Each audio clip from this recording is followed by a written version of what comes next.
नमस्कार, मैं हूं ऋचा अनिरुद्ध। आप देख रहे हैं बातें दिल की सीजन 4। बातें दिल की ये खास सीरीज है जिसमें हम बातें करते हैं उन मुद्दों पर जिनका सीधा ताल्लुक हमारी मेंटल व इमोशनल वेलनेस से होता है। और ये सीरीज एक इनिशिएटिव है स्लीववेल फाउंडेशन और संजीवनी सोसाइटी फॉर मेंटल हेल्थ की।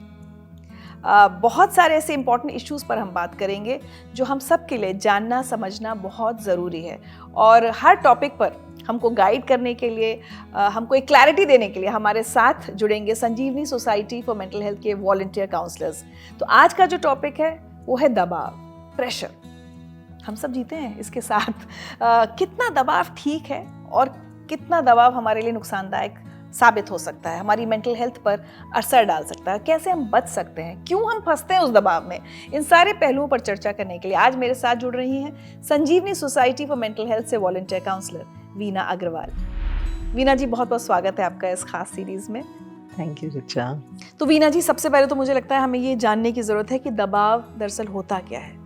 दबाव अगर हम परिभाषा में जाएं तो एक बाहरी फोर्स जिसके अप्लाई होते हुए इतनी ताकत होती है कि वो बदलाव ला सके। और जब उस चेंज के साथ एक जो डिस्कम्फर्ट, एक स्ट्रेस सा महसूस करते हैं, इसे हम दबाव कह सकते हैं। लेकिन इसको थोड़ा और अगर हम गहराई से समझें तो हम पहले प्रभाव को समझते हैं। प्रभाव क्या होता है? हम सभी एक सोसाइटी में, कम्युनिटी में रहते हैं और यहाँ भिन्न प्रकार के लोग अलग अलग अनेक वर्गों से, प्रांत से, अलग धर्म के रहते हैं। इनकी वेशभूषा अलग, कल्चर अलग, रहन सहन अलग। इससे हम एक दूसरे से प्रभावित होते भी हैं और हम प्रभाव करते भी हैं दूसरों को। तो समाज प्रभावित होता है और समाज में बदलाव आते हैं। समाज को बदलते हुए देखा है हमने, कई अनेक प्रथाएं बदलती देखी हैं, रीति रिवाज बदले हैं। इंटरकास्ट मैरिजेस अब और इजीली एक्सेप्टेबल होने लगी हैं। वुमेन का हमने एम्पावरमेंट होते हुए देखा है। मेन को हमने घरेलू जिम्मेदारियां लेते हुए देखा है। बड़ी बड़ी कंपनीज तो अब मैटर्निटी लीव के साथ साथ पैटर्निटी लीव भी देने लगे हैं। एक टेक्नोलॉजी का कितना एडवांस हो रहा है। एक किस्म का हम कह सकते हैं कि जैसे हम एक डिजिटल वर्ल्ड में रह रहे हैं। तो रिचा, जो हमारे प्रभाव की जो गति है ना, जो रेट, जिस रेट पे प्रभाव होता था, अब इस डिजिटल वर्ल्ड में रहते वो कई गुना ज़्यादा तेज़ हो गया है। ये नया प्रोफेशन आजकल हम सुन रहे हैं, इन्फ्लुएंसर्स। इनका काम ही यही है कि ये हमारी नज़रिए को इन्फ्लुएंस करते हैं, हमारे दृष्टिकोण को एक आकार जैसे देते हैं, हमारे माइंडसेट्स को चेंज करते हैं। और ये सोसाइटी के कई डिफरेंट इश्यूज़ पे बात करते हैं। जेंडर बायस हो, फैशन ट्रेंड्स हो, ब्यूटी स्टैंडर्ड्स हो या बॉडी टाइप्स पे हो। तो इसके रहते हुए हम सब इस इन्फ्लुएंस के चक्र में चलते रहते हैं। लेकिन वीना जी, अब देखिए, प्रभाव अच्छा भी हो सकता है कि जिसको हम लोग इनफैक्ट आजकल पीयर प्रेशर और इस तरह से भी बात करते हैं। कॉलीग्स के साथ भी होता है, जब बच्चे होते हैं तो अपने फ्रेंड्स का, सबका प्रेशर होता है। फैमिली में भी किसी का हो सकता है। तो या तो हम कई बार वो पॉजिटिव हो सकता है, उसको हम अच्छी तरह से एक अपने लिए एक इंस्पिरेशन की तरह ले सकते हैं। लेकिन वही प्रभाव कई बार बहुत नेगेटिव भी हो सकता है। तो ये फर्क कैसे समझना है कि कोई दबाव मेरे ऊपर जो है या प्रभाव जो है वो अच्छा है, पॉजिटिव है या नेगेटिव है? एग्जैक्टली रिचा, आपने सही कहा। प्रभाव दोनों प्रकार के हो सकते हैं। आप मान लीजिए, अगर एक दोस्त दूसरे दोस्त से संगीत सीखने के लिए प्रेरित हो जाए, या अगर कोई अपने पड़ोसी को देखता है कि वो रोज़ सुबह योगा कर रहे हैं, वो रोज़ सुबह मॉर्निंग वॉक के लिए जा रहे हैं, उससे अगर वो मोटिवेट हो जाए तो इससे हम पॉजिटिव इन्फ्लुएंस कह सकते हैं। और यही अगर मैं संगति में रहते हुए सिगरेट स्मोकिंग, नशीले पदार्थ का सेवन करने लग जाऊं या गैम्बलिंग में लग जाएं, तो ये एक नेगेटिव इन्फ्लुएंस हो सकता है। और ये प्रभाव, जब तक प्रभाव है तब तक तो ठीक है, लेकिन जब वो दबाव बन जाता है, जो कि एक्चुअली हमारे आज का टॉपिक है जिसको समझना है हमें, जब वो प्रेशर हो जाता है जिसकी वजह से हमें लाइफ में स्ट्रेस हो जाए या तनाव हो जाए जिसको कहते हैं, ये कब बदलता है? क्या हम समझ पाते हैं कि अभी तक तो हम इन्फ्लुएंस में थे, अब हम प्रेशर में आ गए हैं? ये क्या इंसान समझ पाता है? ये कब होता है? ये देखो, जो प्रभाव है वो हमारे व्यवहार में दिखने लगेगा। और ये दबाव का रूप जब तब ले लेता है जब हम अपने आदर्शों के, अपने संस्कार से अब विपरीत हम जाने लगते हैं। जैसे मान लीजिए, ट्रेंड है, क्या फ़ैशन फॉलो करना है, क्या हेयर स्टाइल होनी चाहिए, किस तरह के ब्यूटी प्रोडक्ट्स हमें यूज़ करने चाहिए। इसको हम बिना समझे कि हमारे लिए क्या ठीक है, जब हम इसको फॉलो करने लग जाते हैं तो एक दबाव की संभावना हो सकती है। हेल्थ को लेके बड़े सारे आजकल एक्सपोजर्स हैं, बहुत फैट डाइट्स हैं, कीटो डाइट है, इंटरमिटेंट फास्टिंग के बारे में सुनते हैं, पर क्या हमारे लिए ये ठीक है या नहीं? इवन हम अगर अपनी आर्थिक क्षमता से बाहर जाते हैं, फॉर एग्जांपल मुझे इस पर्टिकुलर ब्रांड के बैग लेना है या इस प्रकार के शूज़ मेरे पास होने चाहिए, मेरे नेबर के पास ये गाड़ी है, ये मेरे पास होनी चाहिए, या मेरी फ्रेंड इस रेस्टोरेंट में जाती है, मेरा एड्रेस क्या होना चाहिए, उससे मेरा सोशल स्टेटस बनता है। मेरा बच्चा किस स्कूल में जा रहा है, उससे भी मैं समाज में किस प्रकार मेरा इमेज बनेगी। ये सब चीज़ों को देखते हुए कई बार हमने देखा है जॉब और एजुकेशन को लेके भी हम एक कंपैरिजन में जब आ जाते हैं, जब हम दूसरों से तुलना करने लग जाते हैं, तो हम अपनी रियलिटी को, अपनी परिस्थिति को जाने बिना उस पर कॉम्प्रोमाइज़ करते हुए हम अपनी शारीरिक क्षमता से बाहर जाकर भी एक होड़ में लग जाते हैं। इन सब चीज़ों से हमारे अंदर एक खिंचाव सा महसूस होता है ना, तब दबाव की फीलिंग होती है।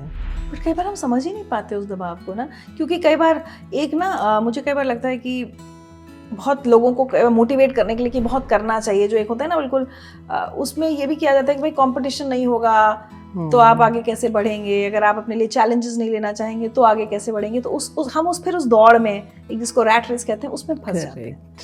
तो ये तो हम कई बार जाने अनजाने में भी फंस जाते हैं। तो इसके कई लक्षण हो सकते हैं कि हम कैसे पहचाने कि हमारे अंदर ये दबाव में हम चक्र में फंस गए हैं। फॉर एग्जांपल, जैसे मैं बता रही थी कि हम आर्थिक क्षमता से बाहर बढ़ के हम काम करने लगते हैं, हमारी आमदनी से ज़्यादा हमारे खर्चे होने लग जाते हैं। तो उसका कई बार संकेत हो सकता है कि क्या कोई झूठ बोलने लग जाता है, कोई चोरी करने लग जाते हैं, कोई चीट करने लग जाते हैं। जैसे जॉब में या किसी प्रोफेशन में अगर मैं सैलरी को अपना एक पैरामीटर बना लूँ कि मेरे इन फिगर्स में सैलरी होनी चाहिए या मेरा इस प्रोफेशन होना चाहिए, तो मेरा एक इम्प्रेशन बनता है। इसमें क्या मैं एक्चुअली अपनी बॉडी को देख रही हूँ कि उसमें मैं कितना स्लीप ले पा रही हूँ, क्या मेरी डाइट है, क्या मेरा रेस्ट है, ये सब पे मैं कॉम्प्रोमाइज़ कर रही हूँ, तो मेरे हेल्थ पे इफ़ेक्ट आएगा।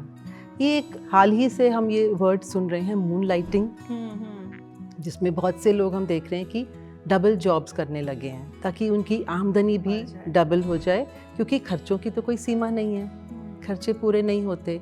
अब मून लाइटिंग या डबल जॉब हम जब करते हैं तो बॉडी पे तो कॉम्प्रोमाइज़ हो ही रहा है, क्या हमने सोचा है कि कैसे हमारे रिश्तों पे भी कॉम्प्रोमाइज़ हो सकता है? जब हम इतना समय भागदौड़ में लगाते हैं तो हम अपने परिवार वालों के साथ, अपने बच्चों के साथ, या अपने हमारे बहुत डियर रिलेटिव्स हैं या फ्रेंड्स हैं, उनके साथ हमारे पास समय बिताने के लिए बचता ही नहीं है। सही बात। तो हमारे रिलेशंस पे भी प्रेशर आ सकता है। सोशल मीडिया पे देखा है आजकल कैसे फेक इमेज बना लेते हैं हम, किस तरह के फिल्टर्स लग जाते हैं, फेक आइडेंटिटी, जिससे कि मेरी असली पहचान छुपी रहती है। मैंने तो बहुत से देखे हैं जिसमें फेक बैकग्राउंड लगे होते हैं कि ऐसा महसूस हो, ऐसा प्रतीत हो कि मैं किसी विदेश में घूम रही हूँ, कोई फॉरेन ट्रैवल कर रही हूँ। एक मेरी जानकार थी जिसने मुझसे शेयर किया था कि उनका ब्रेकअप हुआ है, लेकिन कुछ ही दिनों में मैं देख रही हूँ कि उनके पोस्ट आ रहे हैं कि वो बहुत अपनी हैप्पी पिक्चर्स डाल रही हैं, जैसे कि वो बहुत पार्टी कर रही हैं, डांस कर रही हैं। तो इन सब के रहते हुए हम कैसे अपनी भावनाओं को दबा लेते हैं। तो ये सब दबाव ही तो इसका आउटकम है। हम अपनी सेल्फ से, अपनी रियलिटी को छुपाने के लिए हम एक मुखौटा सा, जैसे कहते, पहन लेते हैं, और इससे हम कितना मेंटल और फिज़िकल हमारा ब्रेकडाउन हो रहा है। हमारा अपना सेल्फ वर्थ, हम कई बार खुद से एक हीन भावना महसूस करने लग जाते हैं। यहाँ तक हो सकता है कि मेरा सेल्फ कॉन्फिडेंस भी हिल जाता है। आप लोग काउंसलर्स हैं, आप लोग हर दिन इतने सारे लोगों से मिलते हैं। अगर हम पर्सनालिटी ट्रेट की बात करें तो आपको क्या लगता है, क्या कुछ अलग तरह के लोग होते हैं, मतलब किस तरह के लोग होते हैं जो इस प्रेशर में जल्दी आते हैं? भाई कुछ को लगता है भाई ये तो कॉन्फिडेंट है, ये किसी दबाव में नहीं आएंगे। क्या ऐसा होता है कि हम में से कोई कि मैं दबाव में आ जाऊँ, आप नहीं आएंगी, ऐसा कुछ होता है पर्सनालिटी ट्रेट्स में? पर्सनालिटी ट्रेट्स तो कहना बहुत मुश्किल है, लेकिन हम अपने लिए क्या स्टैंडर्ड सेट कर सकते हैं, ये हम बात ज़रूर कर सकते हैं। जैसे मान लीजिए, मैं अभी बता रही थी कि हम सोशल बीइंग्स हैं, हम समाज के बीच में रहते हैं, और जाहिर है कि हम जब उनके बीच में रहते हैं तो हम फिट होना चाहते हैं। हम उनके बीच में एक बिलोंगिंग की नीड होती है कि हमें लगे कि हम उनके भागीदार हैं, हम उसी के एक हिस्सा हैं। तो उसी समाज से, हमारे आसपास से हम प्रेम, स्वीकृति की भी एक इच्छा रखते होंगे, which is very normal, which is so natural. ये नीड फॉर बिलोंगिंग तो बहुत एक बेसिक हमारी इंसान की नीड है। उससे ना ये एक्सेप्टेंस से हम अपने आप को बहुत सुरक्षित सा महसूस करते हैं और उससे हमें अपने बारे में अच्छा लगता है। लेकिन इसी के साथ एक दूसरी साइड है हमारा अपना सेल्फ, मेरी अपनी आइडेंटिटी, मेरी अपनी पहचान, कि मेरी अपने आप स्वयं से मेरी क्या एक्सपेक्टेशंस हैं। तो ये जो समाज की एक्सपेक्टेशंस मुझसे और मेरी अपने आप से एक्सपेक्टेशंस, ये दोनों काफ़ी इंटरलिंक्ड हैं, इंटरडिपेंडेंट भी हैं, लेकिन कई बार ये इसमें दोनों में कॉन्फ्लिक्ट हो जाता है। तो जब ये बैलेंस जब बिगड़ता है ना, जब ये संतुलन इसका बिगड़ता है, तब जाके हम दबाव महसूस करते हैं। जब हम इस रेस में लग जाते हैं मुझे दूसरों जैसा बनना है, तो हम अपने आप पे जो कॉम्प्रोमाइज़ कर रहे हैं, अपने आप को जो हम इग्नोर कर रहे हैं, वो कहीं ना कहीं दबाव और टेंशन का कारण बन सकता है। जैसे कोई व्यक्ति हो, इंट्रोवर्ट हो, उसे घर बैठकर म्यूजिक सुनना है, किताब पढ़ना अच्छा लगता है, लेकिन एक प्रेशर है, लोग बार बार कहते हैं अरे तुम तो कहीं आते नहीं, किसी पार्टी में आते नहीं, तो वो ज़बरदस्ती अगर उस पार्टी में जाने का प्रेशर ले अपने ऊपर, तो वो कॉन्फ्लिक्ट हो गया ना। करेक्ट, कि आपकी पर्सनैलिटी के अगेंस्ट आप जाने की कोशिश कर रहे हैं। तो यही जो मैं कह रही थी कि इसका बैलेंस है, दोनों राइट है अपनी जगह पे। किसी बाहर जाकर एंजॉय करना या अपने आप में आप अकेले घर में रह के किताब पढ़ना, दोनों ही ठीक है, पर मेरा कहाँ बैलेंस बैठता है। Neither extremes would be healthy. तो ये तो निर्णय हम खुद के लिए ले सकते हैं। अब मैं थोड़ा सा ना आज की जनरेशन पर आना चाहूँगी, क्योंकि जो हम प्रेशर की लगातार बात कर रहे हैं वो हम सब पर है। मेरी लाइफ में भी एक ऐसा टाइम आया था जब मुझे ऐसा लगा था कि अरे I am not as fit and good looking जैसी मेरी जैसी दूसरी एंकर्स हैं आज, मीडिया में हर किसी पर होता है। लेकिन टीनेज एक बड़ी सेंसिटिव एज होती है और उस समय ज़्यादातर जो एक बुलिंग होने लगी है या बच्चे प्रेशर में आने लगे, और अभी मैं देख रही हूँ कि आपकी और मेरी पीढ़ी के कंपैरिजन में आज के बच्चे लुक्स को लेकर, क्योंकि वही सोशल मीडिया इन्फ्लुएंसर्स, आपको नहीं पता कि आपका जो इन्फ्लुएंसर है वो तो फिल्टर लगा के अपना चेहरा दिखा रहा है, लेकिन आपको लग रहा है इतनी क्लियर स्किन है। तो मैं देख रही हूँ कि बच्चे आजकल ना अपने लुक्स को लेके ज़्यादा कॉन्शियस हो रहे हैं और बहुत ज़्यादा प्रेशर ले रहे हैं ऊपर। मैं कहूँगी फंस गए हैं। जैसे वो अच्छा भी हो सकता है पढ़ाई के लिए, लेकिन वो भी एक्सेसिव हो गया है कई बार कि वो परफॉर्मेंस प्रेशर है। और दूसरा, दिखते कैसे हैं, फिट है या नहीं। और जो बहुत ख़राब हो गया है कि भाई वो अलग अलग तरह के नशे कर रहे हैं, भाई सब दोस्त कर रहे हैं तो तुम भी करो। तो इतने सारे प्रेशर्स हैं बच्चों पर। इसके लिए क्या करना चाहिए बच्चों को खुद और उनके पेरेंट्स को?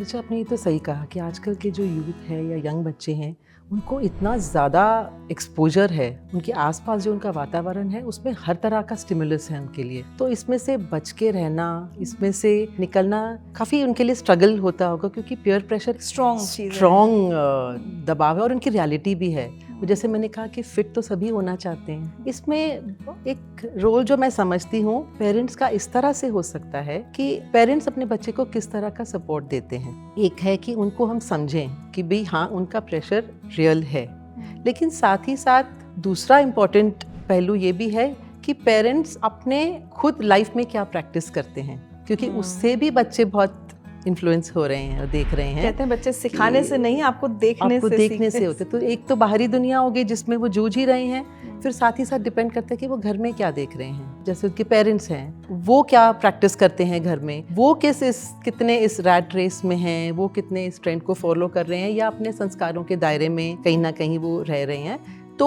एक पॉसिबिलिटी है कि वो अपने बच्चे को समझा पाएं या एटलीस्ट लिव बाय एग्जाम्पल जैसे हम कहते हैं। एक्चुअली रिचा, अगर हम थोड़ा और पीछे जाएं तो देखा जाए तो ये जो कंपटीशन और ये प्रेशर की जो बात है, ये तो हमारे पैदा होते ही शुरू हो जाती है। जब हम पैदा होते हैं, हमने अक्सर सुना होगा किसी छोटे से बच्चे को हम खेलते हुए कहते हैं, अब दीदी जैसे फर्स्ट आना, अरे भैया जैसे स्ट्रॉन्ग बनना। कईयों को कहते हुए सुना है कि आप ना बड़े होके पापा जैसे बड़े आदमी बनना। तो अब ये सोचो कि ये प्रेशर तो वहीं से शुरू हो जाता है, बचपन से। फिर जब बड़े होते हैं, स्पोर्ट्स डे हुआ तो हमारा बच्चा डाइस पे फर्स्ट होना चाहिए, एनुअल डे हुआ तो बच्चा वहाँ पर स्टेज पे फर्स्ट होना चाहिए। इसके चलते चलते हम जब पेरेंट्स बनते हैं, हमारे बच्चे कैसे परफेक्ट हो, हमारा घर परफेक्ट हो, हमारे घर कोई आ रहा हो, तो इन सब एक परफेक्ट इमेज के चक्कर में हम सब चलते रहते हैं। तो ये जो हमारी कंडीशनिंग है, ये तो शुरुआत से ही आई थिंक डे 1 से एक हो जाती है कि हम एक परफेक्ट इमेज में फिट होने के लिए बहुत सी चीज़ों को हम एक स्ट्रगल से करते रहते हैं। और ये बड़े हुए चलते हुए भी हमारे साथ आज भी ऑन गोइंग है। तो जहाँ हमारा बच्चा स्ट्रगल कर रहा है, पेरेंट्स भी उतने ही स्ट्रगल कर रहे हैं। लेकिन अगर पेरेंट्स ये समझें कि हम जो आज कर रहे हैं उसके साथ साथ एक और जिम्मेदारी हमारी है, हमारे बच्चे, उन पे हम क्या इन्फ्लुएंस कर रहे हैं, तो that if we can be mindful then it will be easier कि बच्चों को हम शायद थोड़ा सा समझ पाएँ पहले कि उनकी जो प्रेशर है वो रियल है, और फिर साथ ही उनको हम किस तरह से गाइड कर पाएँ। जो हम लोग लगातार कह रहे हैं कि प्रेशर जब तक ठीक है या मोटिवेट कर रहा है कुछ अच्छा करने के लिए, और हम जब तक उस प्रेशर को हैंडल कर पा रहे हैं तब तक तो ठीक है। जब उस प्रेशर से स्ट्रेस, तनाव या हमारी मेंटल के साथ साथ फिर फिजिकल हेल्थ पर भी असर पड़ने लगता है तो वो खतरनाक हो जाता है। एज अ काउंसलर मैं आपसे जानना चाहूँगी, कभी किसी क्लाइंट को, किसी केस स्टडी को देखकर आपको ये भी लगा कि ये व्यक्ति जिस स्ट्रेस में है या अगर डिप्रेशन में भी है तो उसकी वजह वो प्रेशर है जिसको ये हैंडल नहीं कर पाया या नहीं कर पाई? एक क्लाइंट मेरे पास आया था और वो बहुत लो ऑन कॉन्फिडेंस, जैसे बड़ा डिसीजन लेने में उनको मुश्किल हो रही थी, वो अपनी रोज़ की ज़िंदगी भी बड़ी मुश्किल से चला पा रहे थे। जैसे जैसे हम बात करते गए, थोड़ा और फर्दर एक्सप्लोर किया तो उस पर से निकल के आया कि बचपन से उनके फादर को उनसे बड़ी एक्सपेक्टेशंस होती थी कि वो एक अच्छा बच्चा बने, जैसे वो फर्स्ट आए क्लास में, तो उसके लिए उसको बहुत सी मतलब हार्श वर्ड्स भी उस बच्चे को कहे जाते थे। तो ये इसको हमेशा ये रहता था कि मैंने पापा के आगे इम्प्रेशन बनाना है। फिर जब जैसे वो बच्चा जब बड़ा होता गया तो उसके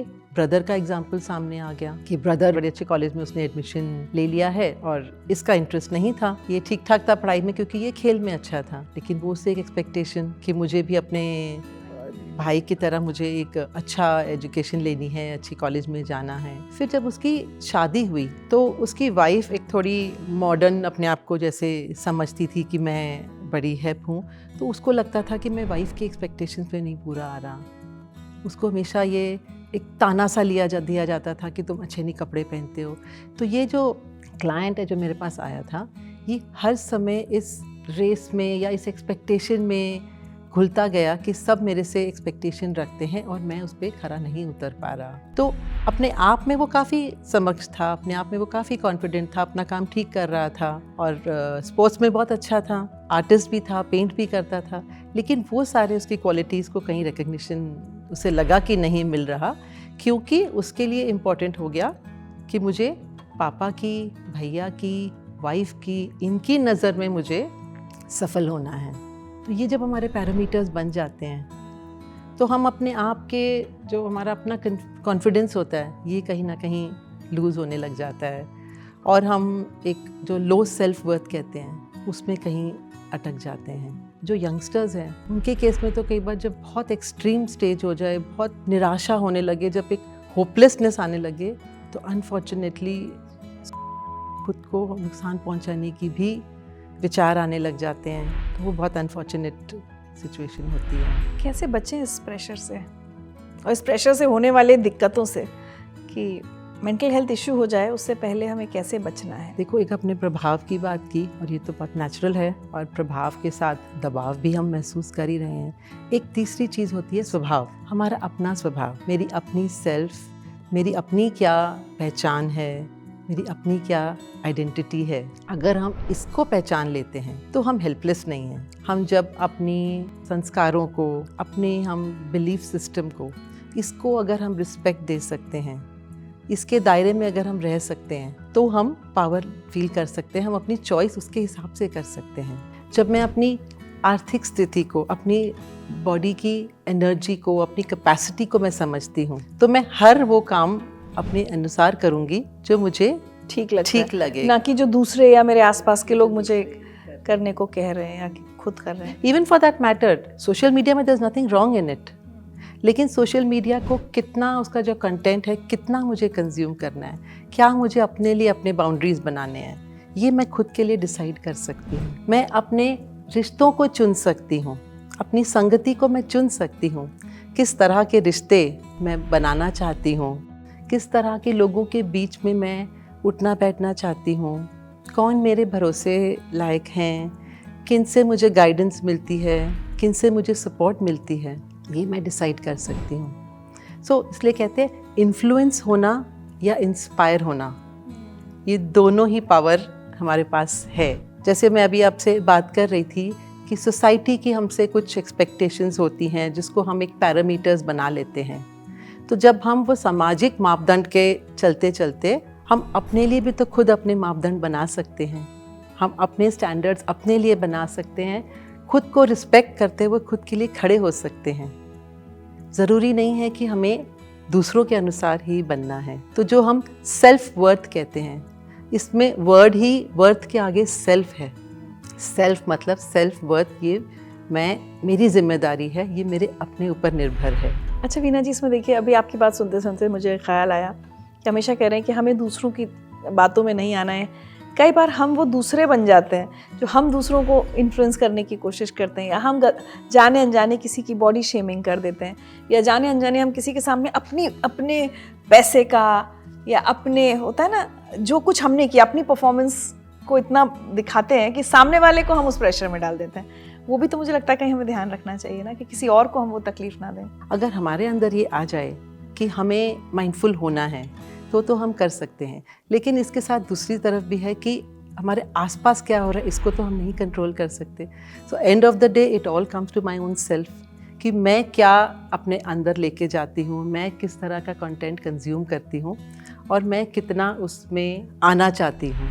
ये तो फिर एंड ऑफ द डे हमारे पे ही आता है कि मैं सेल्फ कितना अपने आप को समझती हूँ, पहले अपने आप को मैं समझती हूँ और कितना फिर मुझे उसके हिसाब से अपने आप को बदलना है। चलिए, तो वीना जी चलते चलते आप सारे व्यूअर्स को अगर उनमें से खासकर वो लोग मैं चाहूँगी आप एड्रेस करें जो किसी प्रेशर में भी जी रहे हैं, जिसकी वजह से या तो कॉन्फिडेंस लो है या डिप्रेशन में चले गए या फील कर रहे हैं, ऐसे सब लोगों को आप क्या मैसेज देना चाहेंगी? अच्छा, मेरा मैसेज तो बहुत सिंपल है कि इन्फ्लुएंस तो हम होते रहेंगे, ये नेचुरल है, लेकिन हम पावरलेस नहीं हैं। अगर हम बाहर की एक्सपेक्टेशन और खुद की एक्सपेक्टेशन, इन दोनों के बीच में अगर हम बैलेंस बना पाएँ तो हम अपनी लाइफ को अपने अनुसार जी सकते हैं। हम दूसरों से प्रेम, दूसरों से स्वीकृति की इच्छा रखते हैं, लेकिन इसके साथ ही साथ खुद को प्रेम देना, खुद को स्वीकृति देना ना भूलें।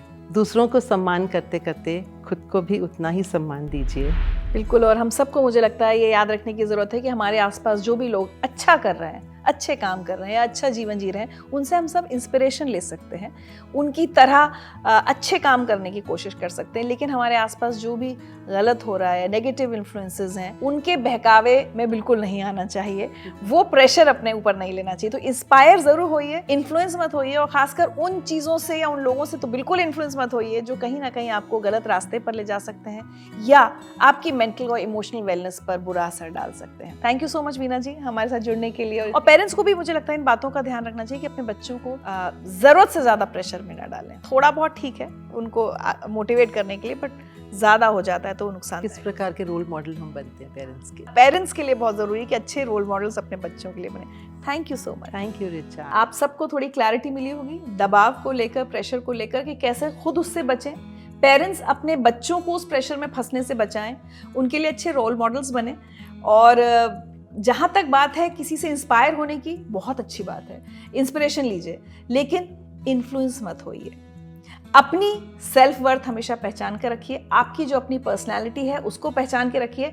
और ज़बरदस्ती किसी की नकल करने की कोशिश में जब हम फंसते हैं तो याद रखिए वो हमारे लिए, हमारी मेंटल और इमोशनल वेलनेस के लिए नुकसानदायक साबित हो सकता है। बातें दिल की सीजन 4 में ऐसे तमाम मुद्दों पर हम अपनी बातचीत जारी रखेंगे और हम उम्मीद करेंगे कि आप जुड़े रहेंगे हमारे साथ। नमस्कार।